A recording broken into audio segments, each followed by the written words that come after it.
Hello everyone, and welcome back, guys, to another Knowing Wheel podcast. Yes, episode 40 now. We might have got the numbers wrong last week. This is officially episode 40 of Knowing Wheel, and safe to say that there's a lot to go through this week. But of course, as always, I'm joined by my co-host Jamie183. How are we getting on, mate? Anything exciting in your world? I'm very good. You're good? Yeah. Well, I finished my exams, which is all nice. Yeah. Still going. Got a week off before uni. It's brilliant. He's living life. Yeah, living it large, working 9 to 5 every day. You love it. What a way to make a living, as they used to say. All those many, many years ago. I never thought we'd start a podcast and less than a minute in we were making a Dolly Parton reference. But here we are. Wow. Friend of the show. Exactly. We're going to have her on next week talking about Formula 1. But anyway, yeah, of course, though, as always, quickly, before we dive into this, just got to get my quick little bits out of the way. If you are watching this on YouTube and you do want to download the podcast on Spotify, of course, there will be links down in the comments below, as always. The F1 store as well, of course, is still celebrating their 2022 new lines, of course. We're now over halfway through the winter break. We are closer to Spain. Spain than we were to Bahrain. So that rhymes as well, which is always nice. Spain is where the first test is. That's not what it means. We're even closer to that. Yeah, that's very true as well. But yeah, so of course, the new 2022 McLaren merch drop has released over there. And of course, the Chinese New Year bits, there are still a few bits available if you guys are interested. I'm pretty certain... Go get your Guan Yu Zhou merch. Go get your Guan Yu Zhou merch. I'm pretty certain the F120 off code is still working, or at least at the time of recording it still is. So you can get 20% off a lot of lines as well. And of course, even if you just click the link down below and obviously have a look on the store, you really do help the channel out, even if you don't buy anything. But yeah, like I said, Spotify links down there as well.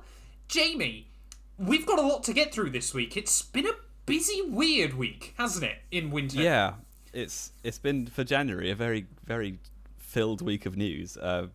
First of all, they announced, it's very confusing, but basically they're doing like a pre-season test in Barcelona, in Spain, obviously.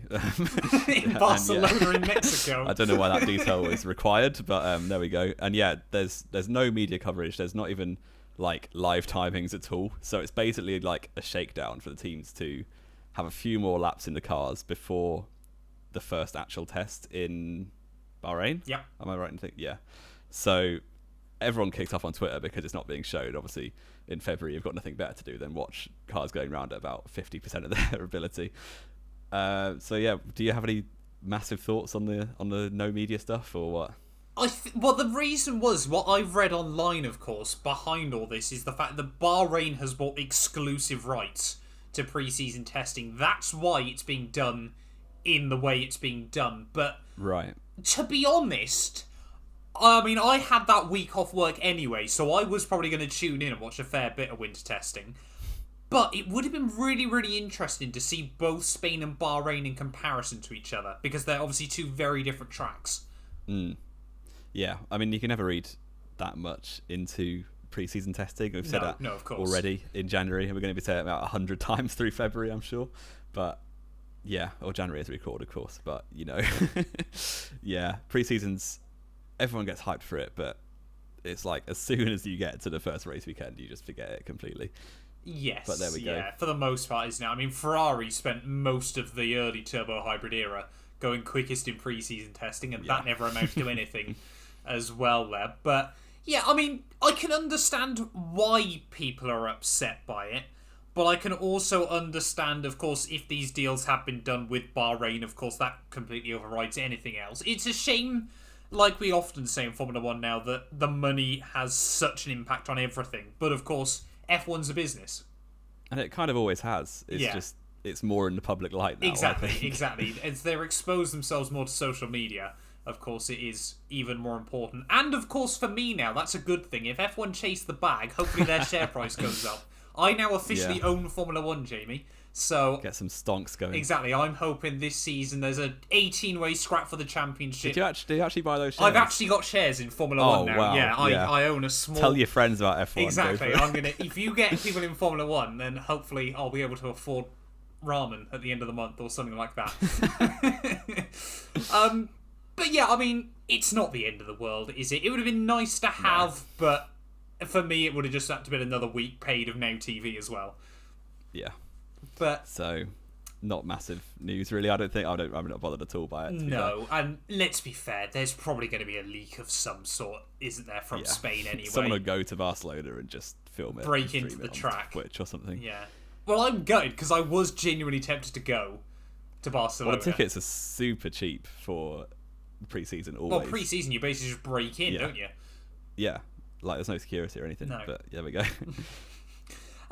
But yeah, so obviously a change of format then to winter testing. We'll obviously hopefully get more insight of Bahrain. Obviously, when's that? I think that's the weekend after, isn't it? It's not far behind. It's not far, no. I think it's either like quickly. I think one's like the Wednesday to the Friday. Third week of Feb or something. Yeah, so that's like the 18th to the is it? No, I think it's the week after, isn't it? It's like the 24th, I want to say. I'm gonna have to Google this now, otherwise it's really gonna bug me. Definitely mid-Feb. I mean, all the cars are coming out within the next 2 weeks or so, I thought it was the end of Feb, the first test. And if you type F1 winter testing in on Google, the top thing that comes up, oh no, it's for the actual Grand Prix, but the first thing that comes up is Spanish GP tickets. Yeah. Yeah, so... Yeah, like I said then, the first Barcelona test is 23rd to the 25th of Feb. Pre-season testing, there was the 10th to the 12th in Bahrain. So there is a bigger gap than we thought there was then. 10th to the 12th of March. What, March? Yeah. Wow. There's only a week before the Grand Prix, which is rather interesting. Yeah, speaking of changes of format to testing, we've also got, very subtle changes of format to the race weekend in terms of 90-minute practice sessions are back. But more importantly than that, according to Zach Brown, which is old news now because we forgot to mention it last week, but sprint races may not be a thing, which I'm sure is music to some people's ears. I don't know what our opinions are. I know for me, I wasn't that fussed about them really. Like they were entertaining. They were more entertaining than a practice session, which is what they replaced, obviously. But if you massively care about the DNA of the sport and all that stuff, then I'm guessing they like that it's gone. What are your thoughts, Matt? I had a really odd love, and I hate to admit this, I had a really odd love for sprint races. And some of it was genuinely just because I remember the British Grand Prix weekend being sat. It was a beautiful evening. It must have been about 25 degrees at home. And I was sat on a Friday night watching qualifying. And I was like, this is an absolute vibe. I love this. We kind of got a bit screwed because, the first two sprint races were a bit dull, weren't they? To be honest. I didn't watch the second one. I watched the first one at the track. Yep. So that was good fun. But yeah, the third one was incredible at Brazil. Yes. Fair play. Yeah, of course. But, I mean, it's a bit gimmicky, isn't it? It didn't make much difference to the grid that much. No. Brazil being an anomaly, but that's not going to happen that often. Yeah. So, This it won't make much difference, I don't think. And I think the other important thing was that a lot of people haven't considered with this, which I know we've briefly touched upon a couple of times, but I can't remember if it was Formula One themselves or someone confirmed that someone high up in Liberty Media had said pretty much every Grand Prix venue wanted a sprint race for this year. Because because you get people into the track on Friday, Saturday and Sunday. And that sort of got my mind racing a bit, because you think tracks like Malaysia, for example, that struggle to get the tickets sold, a sprint race at Malaysia or Shanghai would have been phenomenal. Yeah, because if you've ever been to a race weekend, you can just tell by not even knowing numbers, but just by the vibe of the track. Yeah. Friday is dead compared to Saturday and Sunday. Yeah, exactly. I've been to 3 races, and one of them we only arrived on Saturday, and the other 2 Friday was dead. So apart from this year, obviously, because Silverstone had everyone there because it was crazy. But yeah, it would make a massive difference to the actual tracks, especially for the ones that struggle for money, which I'm sure Brazil appreciated this year quite a lot. Yeah. But yeah, I'm not too fussed either way, to be honest, if they stay or go, but we'll see. No, it's such a weird thing, isn't it? Looking in hindsight, I'm happy they tried it. Put it that way. Yeah. I think it was a cool idea. I know a lot of people weren't a fan of it, and I can completely understand that. But I was happy it was. Let's be fair, it was a bit of a gimmick at the end of the day. Yeah. But it wasn't one I felt that overstepped the line, where I felt like F1's integrity was completely getting torn apart. Yeah, because it barely made a difference to the grid. at all Yeah. in any race, really. Exactly. So, But like they said, Valtteri Bottas is the all-time sprint GOAT. He is, isn't he? Yeah. kind of mad, that one, isn't it? But yeah, it's like pretty much every team. This is the problem as well, isn't it? Nowadays, if you think if they'd done that 20 years ago, it could have been well and truly spicy because no one obviously. But where you've got all the simulator data, everything now, you like most of the teams said even before Britain. Obviously, they went. It's basically just a 15-lap race with a red flag and then a normal Grand Prix. And obviously, they already all knew exactly how to prepare for it and everything like that, which was a bit of a shame. But that's just the way Formula One works nowadays, unfortunately. Yeah, so they might. I mean, it's not confirmed yet. They could be back for 2022, or they might not be. No, but we'll see. No, exactly. Speaking of restructuring, though, Jamie, the FIA. That segue was so smooth. It was the smooth as butter, that segue. It must be said. The FIA restructure as well has been coming in. I know you've been sort of reading into this a little bit more than me. Would you mind just sort of going into more depth than what this is exactly about? Otherwise, I'll butcher it. Yeah. Basically, people are saying, well, the voices in the media are saying that Michael Massey probably won't return as race director, which I'm sure you're very happy about. I mean, it would have been insane for him to return in the same capacity. Yeah. And I think, I mean, they're actually using a bit of common sense in terms of this investigation, as far as I can tell, because they basically said, oh yeah, it's quite a bad idea to have one person run the entire thing, which Charlie Whiting did an unbelievable job for many, many years, and I think we took that for granted, very much so. So you try and replace him with another one person who's less good at it, and it all goes wrong quite quickly. So it'll probably be like split into different roles, maybe some of them about the safety or when the safety car gets deployed and stuff like that. Some of them might be race direction in terms of managing the stewards or whatever, basically just delegating the roles into like 3 or 4 different people. This is all according to the owner of Liberty Media. He's Chase Middle Carey. Eastern. I can't No, remember not his name. Chase Carey. No, he's definitely not Middle Eastern. I can't remember his name, but you don't mean Ben Al-Sulayem, do you? Yes, he's not the head of Liberty. Oh, he's the new FIA boss. Yes, that's him. Yeah, yeah. Apparently, I don't know as much about this as I thought I did. But no, he did an article on the BBC or did an interview on it, which was saying a lot about trying to basically improve the processes that the FIA go through on a race weekend, which is absolutely necessary, as we saw from last season. Not even just Abu Dhabi, just generally. There were so many failings, pretty bad, weren't there? Yeah. So many. What I wanted to add on to that then, Jamie, I've just sort of a bit of a side point here. Is it finally time F1 get a consistent stewards panel for every race of the year? Because let's be fair, over the more recent years as well, it has felt more and more inconsistent, and that surely cannot be helped by the fact that the stewards are refreshed and changed each week. Yeah, I think it's... I mean, this is a very long stretch of a metaphor, but when I used to do league racing stewarding, it was the driest thing in the world, and I hated doing it. So it's... I mean, I guess they're going to get paid really well, obviously, and follow the F1 circus around, which is a bit different from writing on a forum once a week. But I can see if people don't want to do it, like that, it might be hard to find people. But yeah, the current method. No, if you're getting employed by the FIA, it must be quite nice. Yeah, I'll do it for them if they want. We'll go in. This is our official notice in application to the FIA. Please employ us. We'll travel the world with you next year. I think it's definitely a good idea. Like they always have. Is it 4 stewards? One of which is a former driver, usually someone Martin Brundle knows because he always mentions him on commentary. I don't know. It probably is a good idea because the inconsistency is pretty outrageous. Like, even thinking like basically depending on what sort of runoff you get pushed into quite often. Yeah. Which just isn't how I like stewarding to be done. But yeah, there we go. I'd be surprised if it happens for this season, but I guess in the restructuring maybe it will. Yeah, you gotta hope so. And again, I think a lot of these decisions, of course, won't be made overnight, will they? But no, not at all. Hopefully we're going to see some change for the better in the long run within the sport, which is going to be really, really helpful to see. Yeah.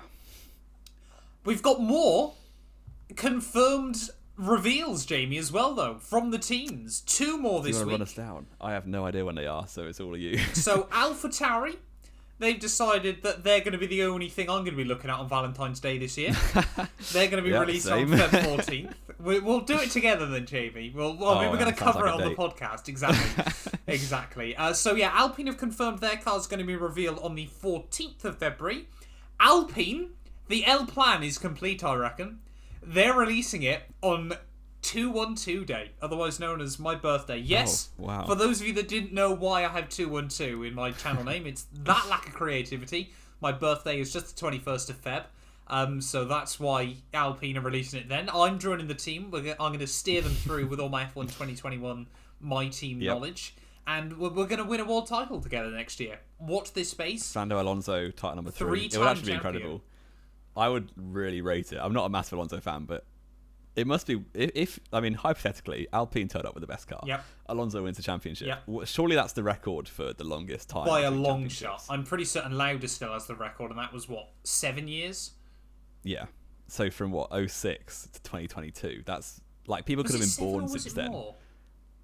No, I think it was 1977, 1984, wasn't it? Yeah. Yeah. Because obviously Hamilton wasn't far behind that. Schumacher wasn't far behind that either. No, I guess not, yeah. It's kind of but mad. No one's ever done more than 10 years, and it would be 16 years for Alonso. That's pretty incredible. Yeah, God, that's worrying, isn't it? Obviously, Alpine might turn up with the slowest car. We don't actually know. But yeah. L plan. Get Alonso out of the sport. Yeah. More news. Talking of Fernando Alonso, one of his better circuits, Singapore, is here to stay. Yeah, first debut winner, Singapore. Yeah, won the first ever Grand Prix. No controversy there. Imagine if F1 Twitter had been around then. Imagine. Well, Nico Rosberg was the deserved winner of that race, finishing second, obviously. He got saved as well by the safety car, though, didn't he? Yeah, well, he benefited. Yeah. He didn't cause it though. Like the safety car. Well, Alonso didn't cause the safety car. Yeah, but yeah, it's here to stay. I really like. I love Singapore. It's one of my favourite races of the season. So I'm happy to see it stay. Yeah, it's odd, isn't it? Like, Singapore is certainly one of those tracks that it is an event. Yeah. Never very that good a race, though, is it? No. I mean, for me, I really like Monaco. Singapore's basically just Monaco with the chance at night, so the cars look better. Yeah. And, like, you can actually pass if you do get stuck behind someone. Yes, yeah. So, and I don't know. I really like Singapore. Another track where qualifying is really good to watch. Yeah. Yeah, very, very good. So yeah, Singapore, though, like we said, extended till 2028. Actually, quite a good little extension there from them. Yeah, I don't really know. Sort of when we look at Singapore, I think it's obviously here. I mean, 20 years then it'll been on the calendar, which is kind of mad crazy. when you think about it, isn't it? It still feels like a new track. That's mad. I'm old. Yeah. That's bad. Could it? I'm trying to think whether it could desperately do with some tweaks though. But obviously it's a street track, so you can't really do a lot. But I'm just sort of looking at the layout of it, thinking. I think the last sector maybe make it a bit more smooth, like under the stadium section, like turn. Get rid of that double chicane, I reckon. Make it straight across. And then maybe make turn 1 a bit more open, or a bit more close. Sorry, like a more of a hairpin, and then you maybe have a chance into that. I was also thinking, round where the Singapore sling used to be, get rid of the next tight right-hander and just make it a faster flowing section into the Anderson Bridge. Maybe, yeah. I mean, the problem is that should really be an overtaking zone over the bridge, and then the next right-hander. Yeah. But because the straight is so short, and it's basically from a standing start almost, from like 60 mile an hour, basically. It's basically just a squirt of throttle and send it. Yeah. Yeah. Felipe Massa style. OG. That was incredible. Best move. I mean, he was by accident, wasn't it? I'm pretty certain Massa admitted because he was just on full opposite line. Out of control. Exactly, because was it Senna or was it Maldonado? It was Bruno Senna. It was Senna because he literally hit squeezed him into the barrier. Yeah. Oh god, so much nostalgia as always. Those were the days. Those were the days. Speaking of tracks, though, an interesting one. This one, Jamie. I was quite surprised to read this week. Las Vegas could be coming to Formula One. We're really going from oil money to gambling money. Yeah, that would be so fun. I would love a race in Las Vegas just for the fun of it, really. I mean, it would either be incredible or completely awful. Yeah, it reminds me of when Miami were trying. That's been scrapped now, isn't it? Miami? Oh no, Miami's on the calendar. No, I mean the first track at Miami. The one that they did like prototypes of the first track, and Hamilton, it was basically over a motorway bridge and back again. Oh god, yeah, I remember that. I did someone put that on a Assetto Corsa, so I did a video on it, and then I got absolutely lambasted because it turns out the track was the wrong way around. Yeah. Was that? Yeah, someone had modded it in back to front. That's a stupid mistake to make, Yeah. but yeah, I mean, Miami should be fun. Kota will be always fun. I mean, I think 3 races in one country might be a bit overkill, but it's a very big country. Yeah, this is the thing, isn't it? They're really, really pushing the US market. I think I haven't seen any track maps yet. I don't think they exist. No, not yet. They want it going down the strip though.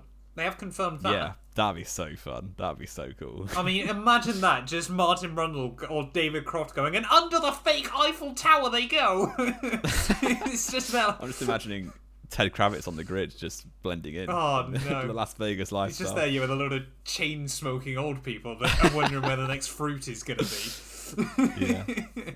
But, yeah, I mean, apparently, it's meant to be... They're looking at 2023, I think they said originally. Yeah, I saw 23. But 2024 looks soon. more likely.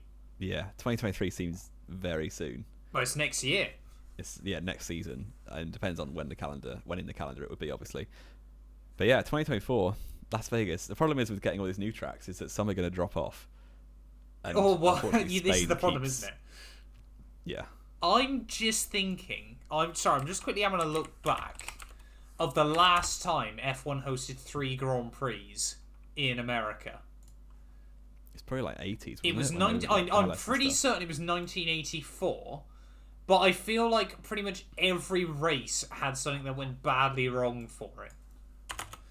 But I'm just trying to remember. All street tracks, weren't they, in the 1980s? So people cars broke down at the time because it was too hot in one of the tracks, and like. So you had Detroit, Dallas. Did they have another one in 84? Doesn't look like they did. Why did I think there were 3? Would it not have been Caesar's Palace, or was that? Oh no, that was 82, wasn't it? I think I'm a couple of years too far in front. Because I think Detroit was only ran like once, or Dallas. No, Dallas I think was only ran once because the track just completely burned out because of the IMSA race beforehand on the day before. Well, the USA has the record for the most number of tracks raced at for one country. Yeah, it's mad, isn't it? Which is, and they're going to add 2 more to that in the next 3 years if this is to be believed. Here we go. Sorry, it was 1982. So you had the US Grand Prix West, which was Long Beach. I mean, it looks like an awful layout of Long Beach they've done for this, but what is that layout? Sorry, I've just seen this. It's completely thrown me off. That Long Beach has changed, man, and for the better. Well, I tell you what, 40 years since then, to be fair. Yeah, but I mean, even Long Beach now, yeah. That was Grand Prix number 3 of the year. Then you went back to Belgium, Monaco, and San Marino, and then they went to Detroit, which was that was another street track. Was that the track that went over a bridge? Oh no, over a train track, or was that Dallas? It was the one where someone spun around and then carried on. No, that was Keke Rosberg. That was at Long Beach. Oh, never mind. And then, I'm getting very sidetracked here. Of course, the Caesars Palace Grand Prix, the ultimate meme. Oh, what a race. How that track had... FIA Grade 1. But I think, how on earth did it stay on the calendar for more than 1 year? Was incredible. Of course, that was Las Vegas. I forgot that. Yeah, that was Las Vegas. We're going back to Caesars Palace. If you have never watched or don't know what Caesars Palace is, just put it into YouTube. It's basically a race around a car park outside a casino. It's horrendous. It was the dumbest thing. Like Formula One, it's arguably up there as one of the dumbest things Formula One's done in terms of like a venue. Yeah, it did because the thing was as well. No one knew in America what Formula One was still, so they were basically looking at some not Indy cars that were going around a car park, and no one watched it at all. Yeah, it was awful. It was. I mean, we weren't around in '82 to tell you that, but from watching YouTube, exactly, it's terrible. It's also where Carlos Reutemann lost his championship, wasn't it, to Keke Rosberg? Yeah, it must have been. I mean, it doesn't add much to the conversation, but it's also what happened, I suppose. It meant that the Rosbergs are the only father-son champions apart from the Hills. Apart from the Hills, yeah. Oh, that's funny. Do you know every driver that's racing in Formula 1 with the surname Hill has won a world title? That's a good going. That's very good going. Graham, Damon, and Phil. Yeah.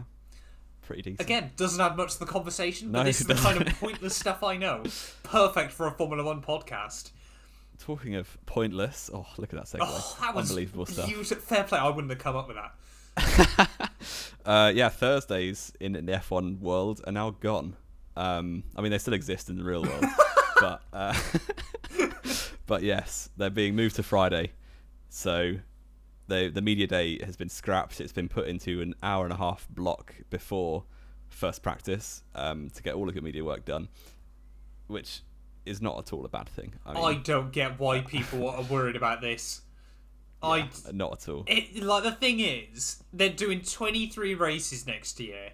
You think if you have to get the last bits in on a Thursday night, and that includes, reassembling Lewis Hamilton or Max Verstappen, just I'm sorry. Surely a lot of people aren't watching the actual media day. I mean, where can you even watch it? I don't think you can. Is it even available? It's not live watch? broadcast anyway. No. And you will still get the same content just a day later. Yeah, it doesn't make any difference. It makes no difference at all, and also makes it way easier for the teams because there's an extra day to do traveling in transit. Yeah. There's an extra, a day less for every member of staff in the entire paddock. 23 less days working a year is a nice thing. Yep. So there's no downside. I don't see why people are annoyed, but this is F1 Twitter for you. So if you're not on it, stay away. Exactly. It also means as well, because this was sort of a bit of a weird side announcement that was confirmed with this week, Monaco is being pushed into a 3-day weekend, which Monaco was always a bank holiday weekend. I mean, I didn't know that. It was... What, in the UK? No. Or in Monaco? In Monaco. Right. I was going to say. I mean, there'll be no massive parties on this Thursday night anymore, will there? Which I think's kind of... Again, it was sort of always that weird one, isn't it? Of Monaco Grand Prix, you think, it's Thursday, I'll watch practice. But now saying that, I feel like I've been able to watch it the last couple of years, and I work Thursdays. So I'm not sure that's changed anyway. Yeah.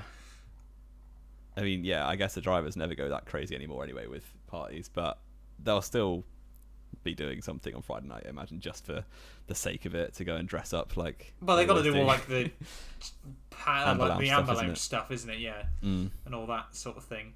But get your face in the papers. Exactly. Let's go to it. This is our application as well. If you want us on the catwalk at the Amber Lounge... If you work at the Amber Lounge, we are two models ready to... Hit us up. We are down and we are ready to party. We're going to be like James May when he's talking about Hammersmith. Oh, when he's in Monaco on that boat. It's very much like Monaco, actually. Mr. Tim O'Glock. Which my mum for many years thought was a team. She always used to ask, how's that O'Glock team doing? Genuinely. We're getting horrendously sidetracked. We really are. We do apologise. Another weird sort of announcement this week then. Honda, after leaving Red Bull at the end of this year, that dramatic championship, for many wrong reasons that they were able to claim, have now said they're going to continue fully supplying Red Bull until 2025. It's basically Brawn 2.0, isn't it? Now, Honda are going to... I kind of saw it coming. Yeah, exactly. Honda are going to suddenly build a rocket ship next year and they're not going to get any credit. Yeah, maybe. But, I mean, it's engine freeze anyway this year, isn't it? But the year after. Yes, yeah. Yeah. I mean, you could kind of tell throughout the year they've been saying more and more we might stick around, we might help out Red Bull a bit. Yeah. And then now they win a championship and they're in for the long haul. So I don't know what that means for Red Bull powertrains. I guess they still have to be... But it's still going to be branded as Red Bull powertrains. It's just going to be Honda are sending it over and then they're just putting stickers over it. Yeah, like when they had Tag Heuer to cover up the fact that it was powered by Cyril Abiteboul. Yes. So Cyril Abiteboul. Yeah, it's a good time to be a Red Bull fan because I have a lot more faith in Honda making engines than Red Bull. I mean, personally, the drinks manufacturer. This could mean that come 2025, Red Bull are well and truly screwed. How come? Well, if they've had no experience to try to do anything to build an engine up to that point. Oh, yeah. But say they dominate the sport between now and then, Honda will stick around even longer, won't they? Oh, I don't think. It depends what dramatic change they make next, doesn't it? Because I still think they're going to go to Porsche for 2025. Hence why... VW. It's the same people, isn't it? No. No, it's not. I think VW then. I think VW are going to go to McLaren and Red Bull are going to go Porsche. Hence why, as well as now owning Formula 1, I also now own Porsche. Genuinely, I've made investment decisions based on Formula One. How dumb am I? I mean, to be fair, it's a good strategy because you know a lot more about F1 than you do about like Bitcoin. Well, exactly. Or any Exactly. other crypto. Like, I thought I'm going to actually make some investment decisions, based on Formula One. So if you see me buying a lot of Porsche Red Bull hats in the future, and suddenly I've become not Lungard. Tag you a watch on your wrist. No, when obviously we all get on board the Hauger hype train, and he brings home 16 titles to Porsche, and my share price goes up 1,000,000%. You're living We're going to be in balling, Monaco. yeah, exactly. Exactly. Living the dream, baby. You said you feel confident in Red Bull, though. No, I did. Well, you just did. Don't try and change your words now. Hang on. What do you think I said? You said you now feel more confident in Red Bull over the next few years. Yeah. I mean, I have more faith in Honda than I do in Red Bull powertrains. Yes. That's what I meant. Right, okay. So that makes me more hopeful because when you're starting something from scratch, there's a high chance it goes wrong in Formula One. I think we're talking about completely different things here. I was trying to set up a perfect segue to the next discussion point. Apologies. I thought you just didn't know what I said. Never mind. We were doing so well up to then. Yeah. Let's start that again, Jamie. Let's refocus and get back into the... Yeah, that was definitely a find it and grind it kind of gear change. Right. So, Jamie, you're saying you feel a lot more confident in Red Bull this year. Is that right? Yes, Matt, I am actually. I think they're going to win the championship. Now, interestingly enough, Jamie, Red Bull this week, it's been highly rumoured, failed the crash test for their 2022 car. It's apparently they've found all the pace they did in the R16B. Yes, it bugs me they've missed the RB17. We've jumped straight to RB18. Yeah, this is RB18 now, isn't it? But apparently, it didn't pass the crash test. Yeah, I mean, we don't know if this news is true to begin with. We also don't know... Well, we basically do know it's not going to make any difference to anything. I mean, unless they have to turn it to the first race of the year with bricks on the front wing to make sure it passes. Because that'd be way safer than carbon fibre, wouldn't it? Yeah, I mean, it's one of these slow news weeks that you often get in winter where they publish any article they want. So I'd be surprised if there's any difference made to the car generally or the season as a whole. So if you come back to us in November and we won't even remember that's even a news article. No, exactly. But of course, perhaps that explains why we haven't got a Red Bull release date yet. Yeah. So they're still waiting to announce, aren't they? Yes. Yeah, we've got 4 more to go, haven't we? Now, Williams, Red Bull, Alfa Romeo, and Haas. I think. Haas. Yeah. Or maybe they have. Red Bull are setting themselves up to be backmarkers this year, aren't they? An esteemed company there. But yeah, like you said though, we've seen rumours about Red Bull not passing it. We've seen more rumours about them, to be fair. There were a couple of ones about Ferrari and Mercedes not passing the new squeeze test this year for side impacts, which was rather interesting. Then Mercedes completely just swept that under the rug with a tweet literally a couple of hours ago before this podcast saying the W13 completed homologation on January 13th. And of course, that's getting revealed on the 18th of February, before we forget. Of course, Jamie and I will be back reacting to all the liveries when they are released. Absolutely. But it kind of brings us on then to one of our final sort of actual news talking points before we go into a couple of other little discussions. Ferrari apparently, I mean, we're all aboard Ferrari being true frontrunners again this year. Apparently, they've got a better engine than everyone. According to an article Jamie has linked me. I'm going to make that very clear. Mean, yeah, as a former history A-level student, I did not check the source of this at all. I saw it retweeted onto my timeline and copied it to Matt. So it was by a Turkish Twitter account with 120,000 followers. Yeah, so it's slightly credible. I mean, maybe that's a bit of a stretch, but yeah. It's only about the power units. Ferrari say they found something in the power unit, which, I mean, they did that in 2019. It turned out to be illegal. So never got confirmed, but yeah, it was. I love how people can argue against that still. You're like, how did they suddenly lose so much time over one weekend? Yeah. And then at one winter as well, going from second fastest car to about 7th fastest car. Yes, yeah. But we'll wait and see. Obviously, plenty of newspapers basically write random predictions in their papers to get some clicks. Yeah. Alpine fastest car next year. Hence why we've titled this video how Alex Albon is going to win the 2022 World Championship. Williams have discovered they can put 6 turbos in the car. Yep, Latifi's going to beat him because he's the GOAT. So, yeah, I mean, we'll have to wait and see. Obviously, there's so much speculation in a minute. Brand new cars, basically brand new formula, and no car's been revealed yet at all. No one knows anything about the pecking order at all. And we won't until qualifying 3 in Bahrain. So and even that doesn't always tell the full picture. It takes a few races. At all.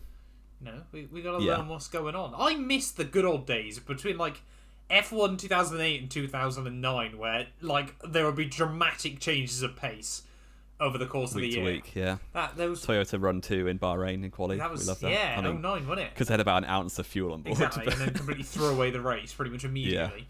Yeah. But yeah, so is this Ferrari's year? Are we all aboard the how the hype train? Only one of those is definitely true. Yep. Let's go into, again, this is obviously the Knowing Wheel podcast. So far we've spoke about news. Let's talk more, well, we call it opinions, but of course we know these things, so they're not really opinions, Jamie. Yeah, just preemptive facts is what I prefer to call it. Exactly. There's a handful of drivers on the grid for 2022 that this is well and truly make or break for them, isn't it? Yeah.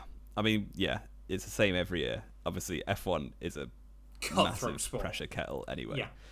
So, yeah, I mean, if you don't perform at all, you're going to get dropped quite quickly. But there's certain drivers which this is definitely like last year of contract maybe, or they underperformed last year, they've got to pick it up. So, yeah, we're going to do a quick discussion about who we think is under pressure. So why don't you start us off? Well, we've picked out 3 today, haven't we?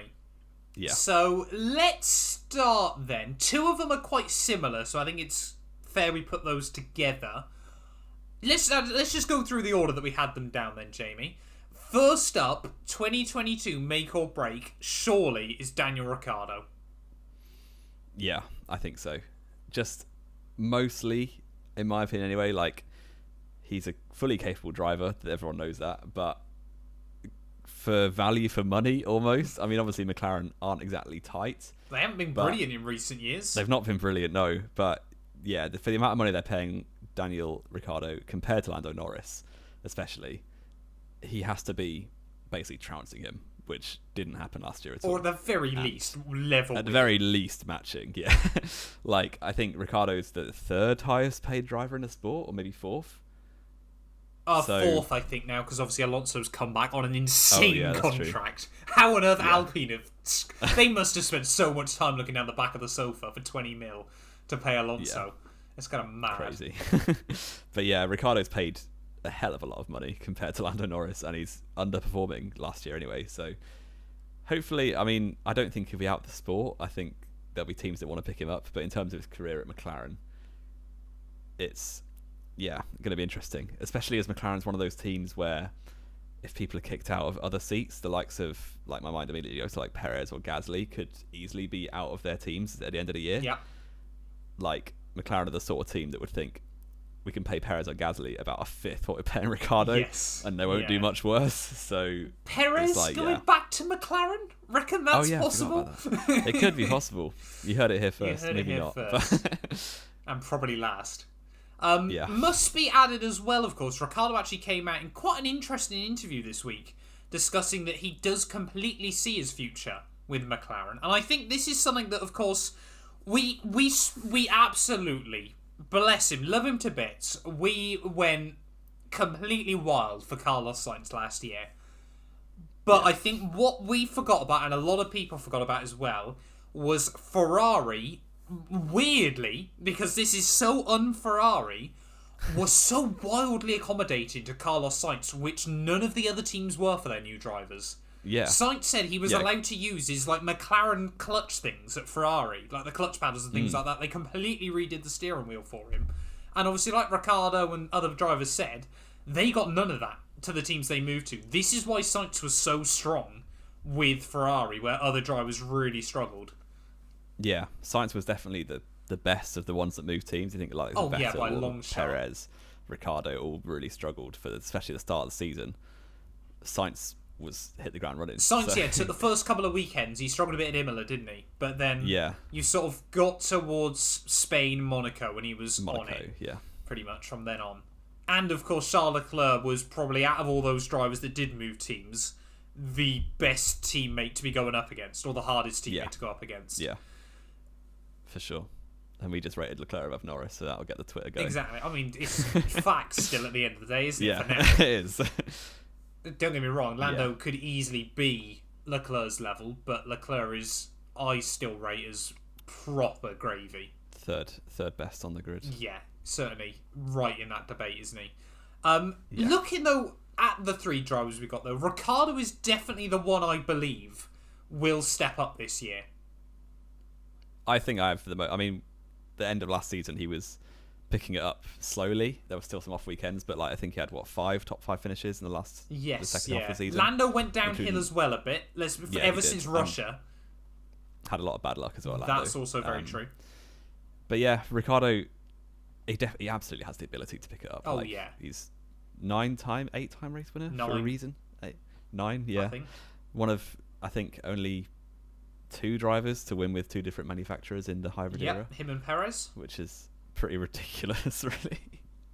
But yeah, I think he'll pick it up. The other thing, certain drivers have people breathing down their necks with waiting for a seat, basically like Piastri or Alpine is one of them. But McLaren don't really have any one, like potentially Pato O'Ward, but I think he's a bit too young still. Yeah. To go straight into an F1 seat. Pato is one of those really odd ones where I'd love to see him get an F1 seat, but I just can't see McLaren ever taking the risk. As much as I would love to see him. Yeah, there's so many junior Formula, like direct junior series drivers from F2 coming up that I don't think someone from IndyCar will get a look in. No. And I think this is the other thing, isn't it, as well, when you look at Ricciardo, because I can genuinely see him being a driver that does other projects with McLaren when he's done with Formula 1. I can see him go into IndyCar for a couple of years doing that sort of thing. I can see him doing the Bathurst 12 hours back at home and things like that as well. And I think Ricciardo and McLaren are one of those odd little combos where a bit like McLaren with JB, wasn't it? Like, he's iconic with McLaren for us now, but until he moved there, you never would have thought he would have ended up there. Yeah, and he was he was almost more valuable to McLaren as a brand. Yeah. Because he did so much good work PR-wise that he was obviously a good driver as well, but towards the end, especially when they had not much to fight for on track, he was so useful for the team in terms of keeping morale up as much as anything else, isn't it? Yeah.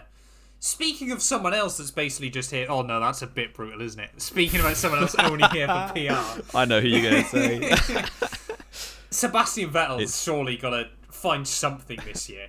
Yeah. He's got to. I mean, he wasn't terrible. We're not saying... he obviously beat his teammate, but his teammate is Lance Stroll at the end of the day. He's a 4-time champion, 3rd most wins of all time in F1. Yep. He should be beating some billionaire's kid. Yep. Not to disrespect Lance Stroll, who's a capable driver, but yeah, he should be doing better. I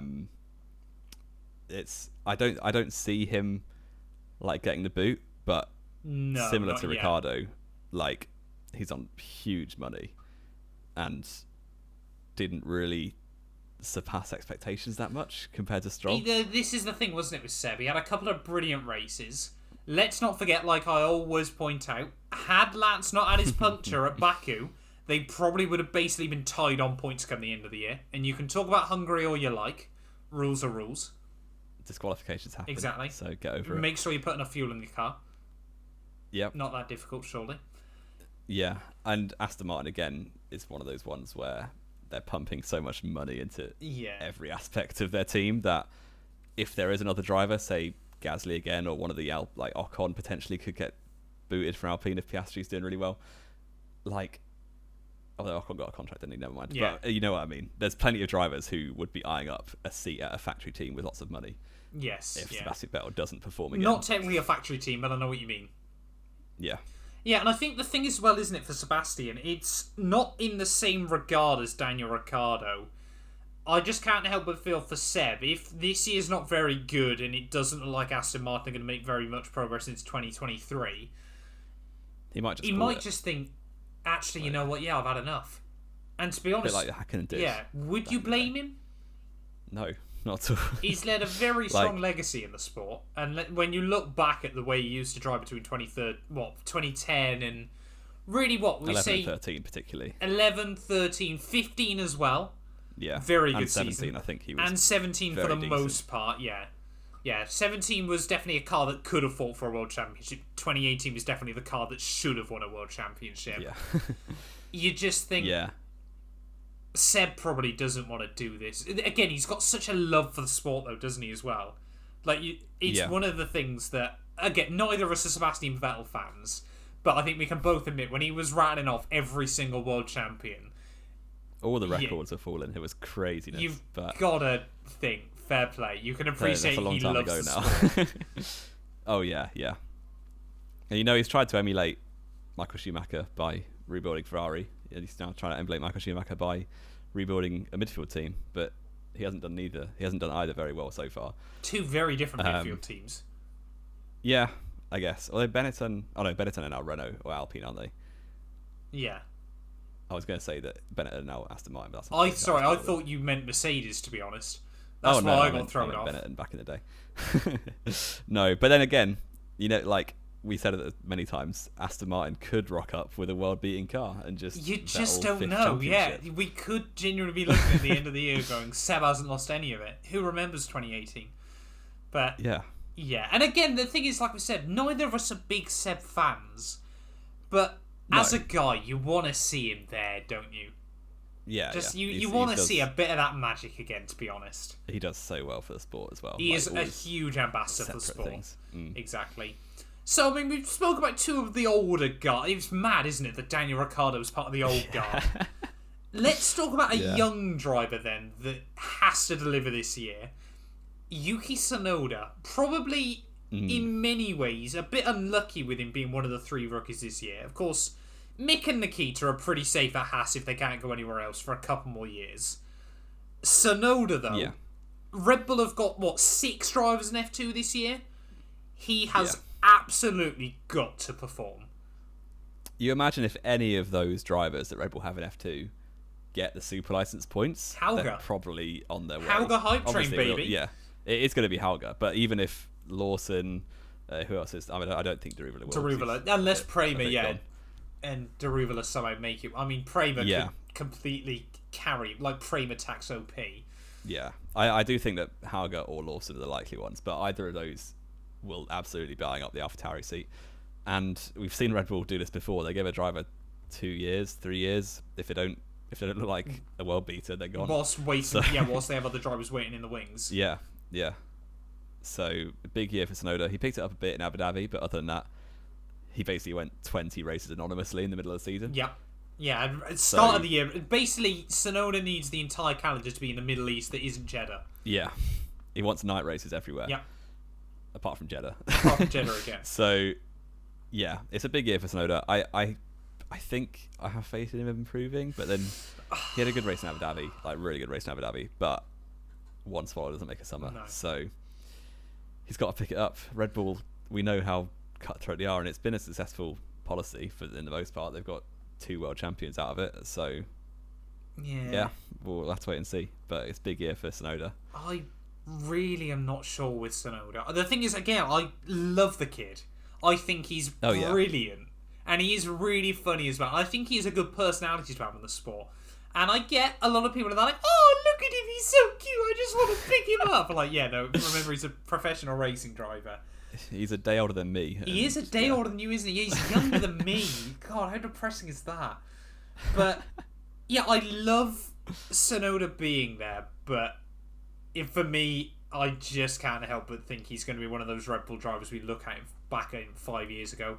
Had he gone to this team, he could have done quite well. But he's also unlucky with the fact he's up against prime Gasly at the moment, who desperately... Yeah, Gasly's doing so well. Tsunoda will keep a seat if Gasly moves on.